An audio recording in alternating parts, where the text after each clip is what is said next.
Welcome back to Culture Mosaic, where we dive into the world of art, lifestyle, and traditions from across Vietnam. In this week's episode, we look at how careers, passions, and crafts not only define individuals, but also connect diverse traditions and inspire creativity across the globe. In Culture and Lifestyle, meet a photographer who, at 70, continued his lifelong pursuit of capturing birds despite overcoming a terminal illness at 40, showing the power of purpose in one's work. As for On the Mic, discover how French chef Benoit Chaigneau turned his love for Vietnamese cuisine into a unique culinary venture. A smoky, umami-rich fish sauce that blends cultural flavors and showcases the power of an innovative culinary career. And finally, for Connecting Culture, let's explore the fascinating collaboration between a Japanese calligrapher and a Vietnamese designer as they unite their distinct crafts to create a modern fusion of two rich artistic traditions. Are you ready for this? Let's jump in. Photographer who follows soaring birds. Fish sauced through the lens of French culinary experts.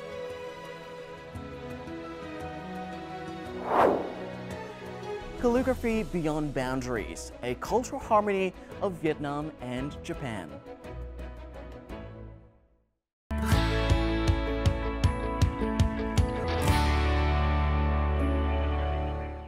The opening seal ceremony at Trong Temple was held on February the 12th in Nam Định City. The ritual carries a profound meaning, praying for national peace, prosperity, and favorable weather conditions. The incense offering ceremony at Thiên Chương Temple marked the beginning of the opening seal ceremony. It's estimated that nearly 200,000 visitors will participate in the festival. This year, the festival offers various new activities such as a photo exhibition, bonsai and antique displays, and traditional folk games, bringing visitors a diverse cultural experience. Starting at 5 a.m. on February the 12th, or the 15th day of the Lunar New Year, the organizers distributed blessed seals to the public and visitors at 3 locations within the historical site. The Bắc Giang Tourism and Cultural Week, along with the Tây Yên Tử Spring Festival 2025, officially kicked off on Sunday morning with a series of exciting events. The highlight was the ceremonial procession of the Tam Tổ Trúc Lâm ancestral tablets from Vĩnh Nghiêm Pagoda in Bắc Giang City to Hạ Tây Yên Tử Pagoda in Sơn Động District. The opening ceremony featured a special artistic performance titled Sacred West Yên Tử, along with a variety of cultural, artistic, and sports activities. This event serves as a cultural and tourism showcase, promoting the province's landscapes, people, and unique heritage values. A ceremony is scheduled to be held at the Thăng Long Imperial Citadel on February the 14th to mark the recognition of Hanoi's 2 craft villages, Bát Tràng Pottery Village in Gia Lâm District and Vạn Phúc Silk Weaving Village in Hà Đông District as members of the World Crafts Cities Network. According to the Hanoi Municipal Department of Agriculture and Rural Development, Bát Tràng Pottery Village and Vạn Phúc Silk Weaving Village were officially recognized as members of the World Crafts Cities Network in late 2024. They are the first 2 traditional craft villages in Vietnam to be approved as global network members.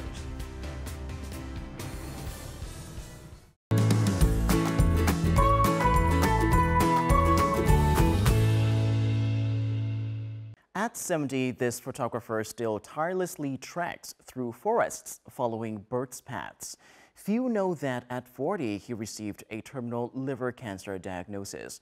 Rather than surrendering, he found new purpose in nature and birds.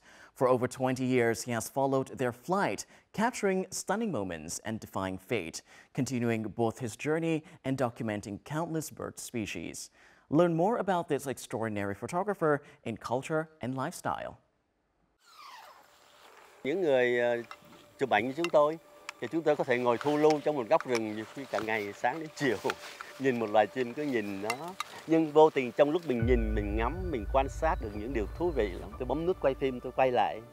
Một chim bố mẹ đuôi cụt cánh xanh. Nó đứng trên cành nó nhìn thấy tôi, nó không bay về tổ nữa. Nó sợ, nó giữ bí mật cái tổ của nó. Và nó đứng trên cây mà nó hét lên. Và tiếng hét đó mới hiểu rằng đó là cái tiếng nó gọi con. Con ơi, đừng có thò đầu ra ngoài, có thích khách. Tôi bỗng cảm thấy nó dạt dào một cái niềm cảm xúc. Chim cũng giống như người.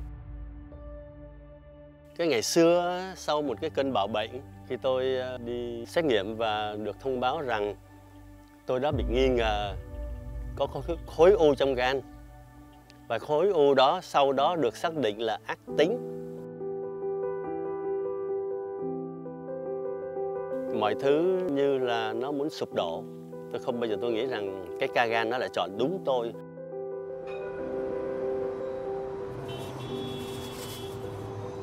Cái sự hoang mang cực độ, cái sự tuyệt vọng. Tôi quyết định tôi mổ. Và cái ca mổ may mắn thay cũng đã thành công. Bác sĩ cũng thông báo cho tôi biết rằng tế bào ung thư có thể quay lại. Và dặn dò tôi rằng làm sao thì làm để đừng cho cái tế bào ung thư quay lại quá sớm. Tôi đã quyết định sau đó rằng đi tìm đến nhiếp ảnh, tìm cái cách trở về nối kết cùng thiên nhiên. Tôi lủi vào những cái hàng cây cối, tôi nhìn lên bầu trời, tôi thấy những cái giọt sương mai nó đậu trên cành tre. Tôi cứ lao đi, rồi tôi cứ chụp này chụp kia, tôi chụp mọi thứ, cái gì tôi cũng chụp.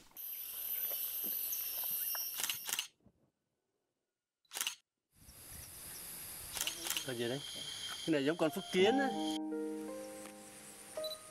Và tôi như níu kéo, nếu sau này tôi tế bào ung thư nó quay lại, tôi đã thấy cuộc sống và những cái mà lung linh nhất nó tựa như giọt sương, như là sống trong một cái thế giới khác.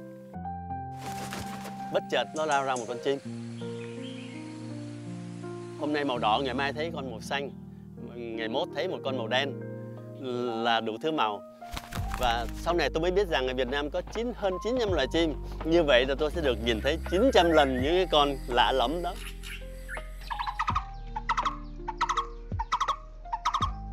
Cho nên những con chim đó và cái máy ảnh nó có lôi tôi đi mãi.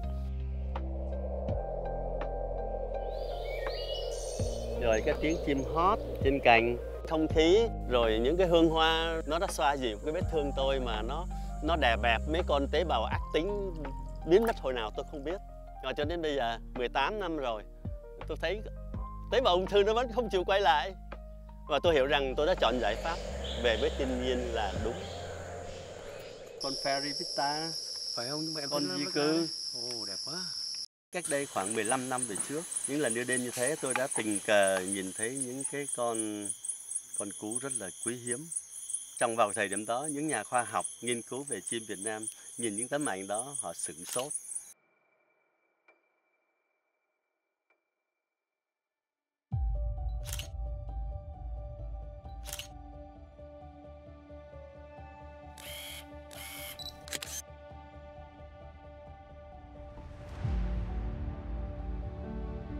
Đặc biệt hiện nay là rất nhiều các nhiếp ảnh gia là họ đam mê lắm.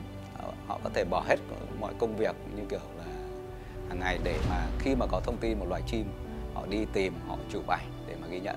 Thì những cái thông tin mà thu thập đều rất quý báu. Thì chúng tôi cũng không thể có điều kiện để mà đi khắp các vùng như các anh ấy được.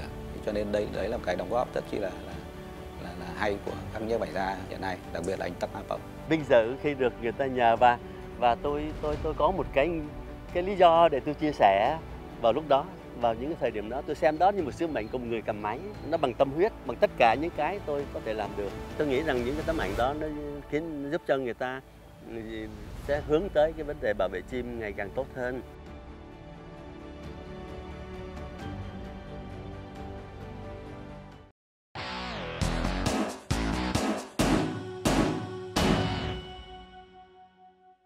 Have you ever tried fish sauce in a spray bottle?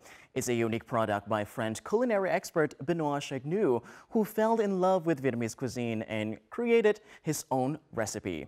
By mixing Vietnamese flavors with Western touches, he crafted a smoky, umami-rich fish sauce to wow international food lovers. Join us on the Mic as we explore how he built this special brand of fish sauce. Je m'appelle Benoît, je suis journaliste, globetrotter et passionné de gastronomie. Benoit Chaigneau, a renowned French food critic and TV host, fell in love with Vietnam after a work trip, particularly with its incredible cuisine. After his first visit in 2010, he traveled throughout the country from north to south, experiencing diverse local flavors. This journey inspired him to create innovative takes on fish sauce, reimagining both its taste and presentation for the high-end market through his brand, Trong fish sauce. Benoit developed distinctive varieties, from smoked fish sauce sprays to black pepper-infused blends, aiming to help international food enthusiasts better connect with Vietnamese cuisine. Thank you for joining our interview today. I have to say, your Trong fish sauce immediately caught my attention. It looks very fascinating. Can you walk us through the beginning and tell us how the journey of making a fish sauce started? It started with a long exploration of Vietnamese food, but when I discovered the special kind of fish sauce they make in Quang Nam, and that was really artisanal and family made, I had some kind of revelation, and I felt like it was the missing link between all the gastronomies that I like. I found a small factory and I asked them if they could teach me, and they didn't want to. So I stayed 3 days in front of the factory. After 3 days, she came to me and she was like, "What do you want?" I want to learn. And so she was like, "I cannot teach you, but if you want, you can work for me." So I started working with them. It was like very hard.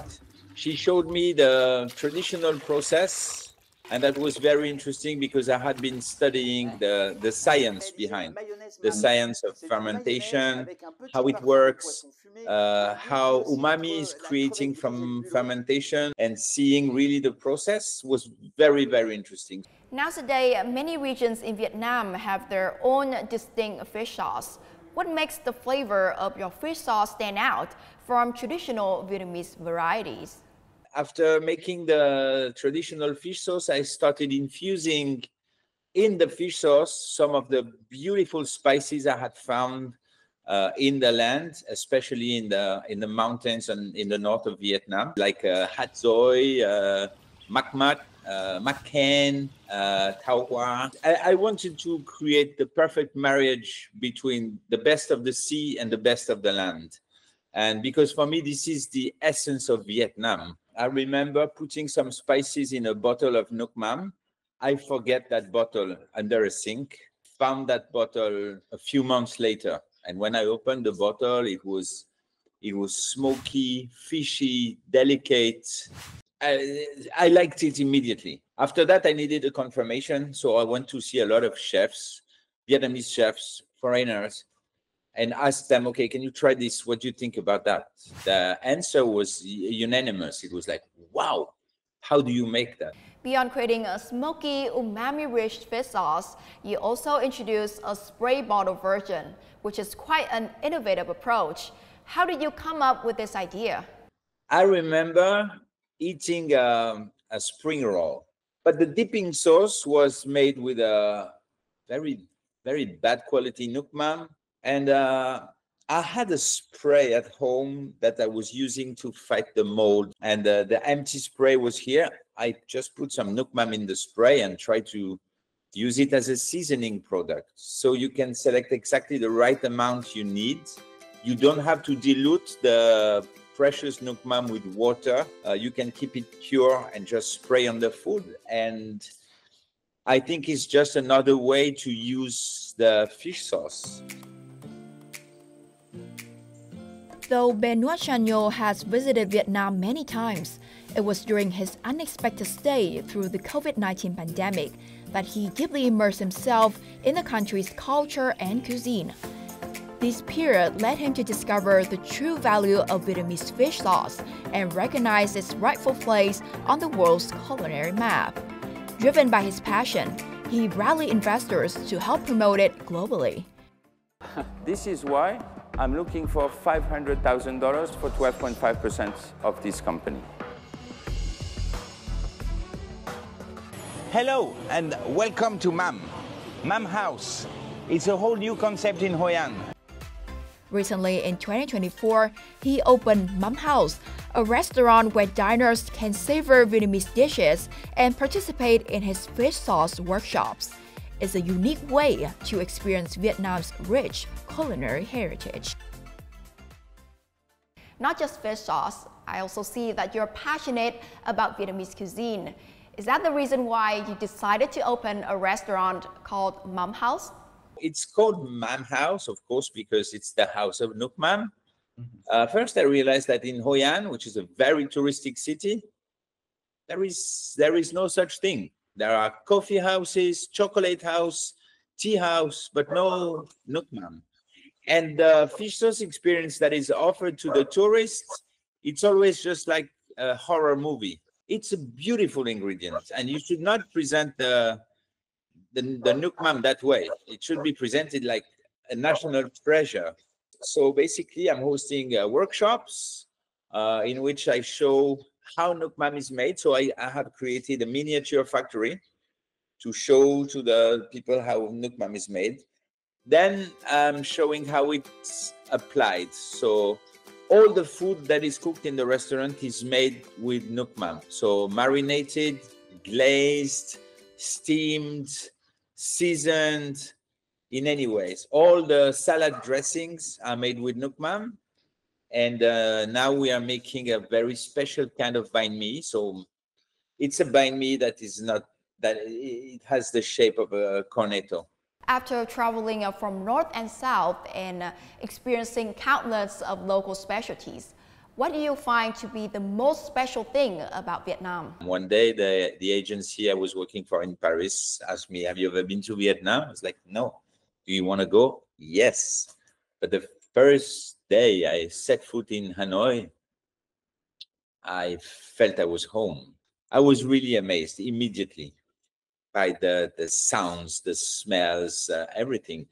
And I was very lucky that first year to meet the most amazing people in VTV who were not only studying what I was transmitting, but they took me through the city, through the food, and they were kind enough to answer my questions.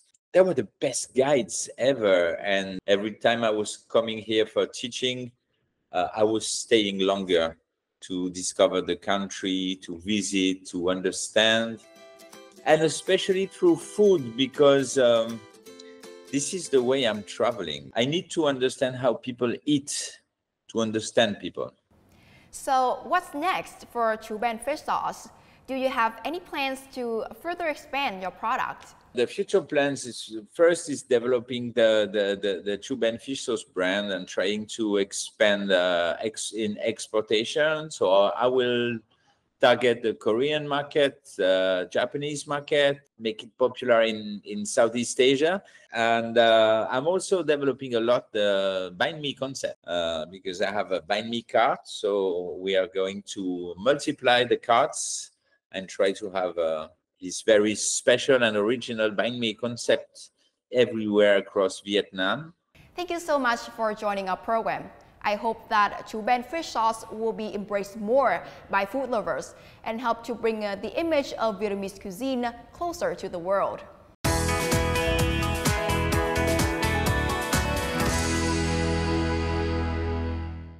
Calligraphy has long been more than just the art of writing. It is a way to convey the soul and cultural spirit unique to East Asian countries. While traditional calligraphy styles are distinctive to each country, what might emerge from their cross-border fusion? How would Japanese calligraphy, renowned for its meditative essence, ceremonial traditions, and minimalist approach, transformed when blended with Vietnam's rich, colorful designs? In this week's segment of Connecting Culture, we'll explore the extraordinary journey of a Japanese calligrapher and a Vietnamese designer as they transcend boundaries and revitalize this traditional spiritual art with creative modern touches.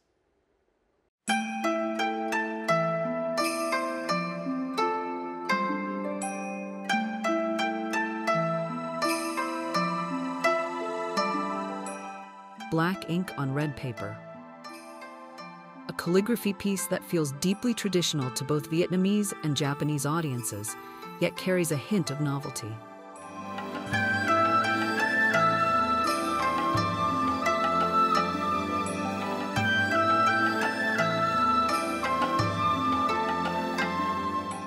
Cái bố cục này nó là chính là một chiếc cờ Nhật luôn. Mình đã sử dụng kiểu gọi là màu đỏ của cái giấy thư pháp Việt Nam và thay mặt trời đỏ sang màu vàng. For this event, I'm performing 3 calligraphy pieces: humanity, filial piety, and co-creation. Humanity and filial piety embody the moral values in Confucianism, cherished in both countries. Meanwhile, co-creation reflects a spirit of collaborative creativity, envisioning a deeper partnership between Vietnam and Japan in the future. The calligraphy is done in both kanji and current Vietnamese characters. It seems to be there are 2 types of calligraphy in Vietnam. One is same with Japan, that using the Chinese characters when drawing calligraphy, but you have more unique calligraphy, which using current Vietnamese letters, which come from the Roman letters, but still vertically writing in this way. So that's very unique in the world. However, creating an event that fosters deep cultural connection and high interactivity, or bringing ideas across cultural boundaries to life, is no easy feat. Giữa cái khoảng cách địa lý của mình và thư pháp gia người Nhật, mình sẽ có lên trước các cái mẫu thiết kế cái bố cục nền của mình nên như thế nào để cái chữ khi viết lên nó không bị lấn át nhau. Hai bên sẽ kiểu phản hồi lại nhau và đi đến cùng một cái bố cục như hiện tại. Khoảng thời gian thực hiện của cả hai là cũng phải mất đến 1 tháng. I spent a lot of time trying to realize the ideas, from selecting the canvas, brushes to stroke thickness, to truly capture the essence of the co-creation theme. I couldn't do this without me, especially when the calligraphy is also done in Vietnamese characters. While combining 2 cultures, we try to create pieces that are both traditional and refreshingly innovative.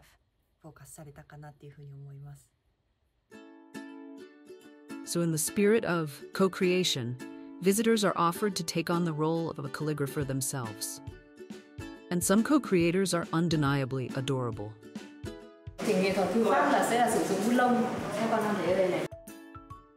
Tên con là gì? Con mình biết tên của con. Mình sẽ chấm mực vào chứ. Sẽ gạt bớt một chút mực thừa đi.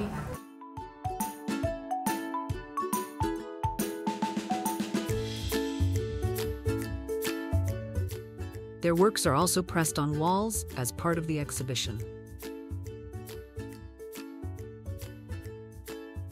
Khi mà đến không gian thì đầu tiên là vào tham quan cái khu trưng bày triển lãm thì mình thấy là cái chữ này nó cũng đơn giản thôi mà, nhưng mà khi mà được thực hành thực tế và mình trải nghiệm được cầm bút viết thì thấy thực sự nó rất là khó, và mình thực sự ấn tượng với việc các cô đang sử dụng những cái nét bút đó để thể hiện ý nghĩa trên những con chữ như vậy.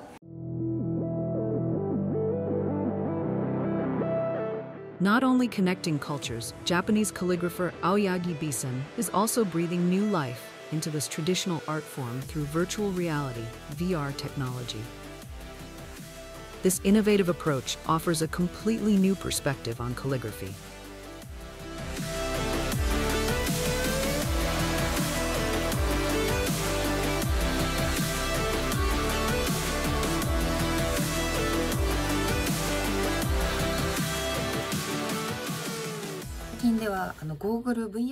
Recently, I've been exploring VR technology in calligraphy, which is incredibly exciting. The characters appear 3D, and the audience can see the whole in-the-making process. I think this is a new experience, perhaps yet to be seen in Vietnam, so I hope to introduce it here someday. We would like to provide as many opportunities or platforms as possible, and then this kind of opportunity might provide these experts to have another ideas. Through cultural exchange events like this, artists like me can learn more about the history and culture of other countries, breaking boundaries to create together. I've been using my calligraphy to contribute to maintaining the strong bond between Vietnam and Japan. I hope my works will also inspire young people to contribute in their own way.